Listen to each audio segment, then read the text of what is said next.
is the video presentation for Team SymbioCity's Ideas to Serve 2021 application. Hi, my name is Alyssa Horace, and I am the Community Outreach team member. My name is Kaylin Berinhout, and I am the Green Markets Analyst. My name is Rincon, and I am the cross-sector research member. Our team identified the problem as there being mechanisms of institutionalized racism in Atlanta that have forced low-income communities of color to share a disproportionate amount of exposure to polluting industrial entities.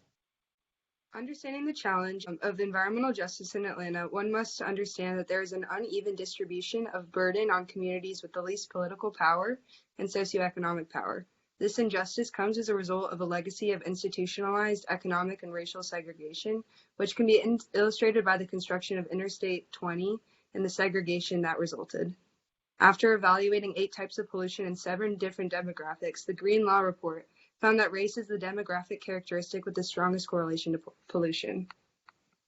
One of the primary solutions is carbon offsetting, which has received a lot of criticism for the fact that sometimes it can deflect responsibility from corporations for accepting their impact on environmental racism and on climate change. There are also other aspects of existing solutions like market devices, such as pollution fees, taxes, and other fines. However, a concern with that is that companies are not incentivized to change their policies, as they can simply pay these fines and taxes and evade changing policies. Similarly, we have nonprofit organizations as another method of understanding existing solutions in combating environmental racism and injustices. It is crucial to expand one's scope to evaluate policy interactions on a local, state, and federal level. Georgia is responsible for 90% of all environmental permitting and enforcement.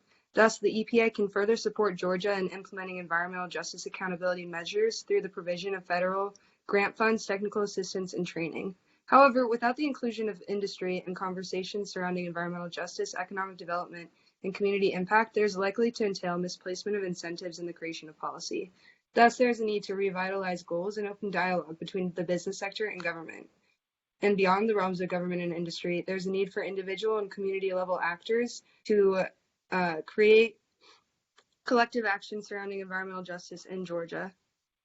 There are very few coalitions that attempt to tackle the entirety of environmental justice in Georgia, and none that focus only on Atlanta. Thus, there are still many individuals attempting to work towards similar goals of environmental justice in isolation of one another. Here's a visual map directed to help understand the complexity of this issue of environmental injustice and the different groups and individuals and actors that play a role in exacerbating or combating environmental injustices.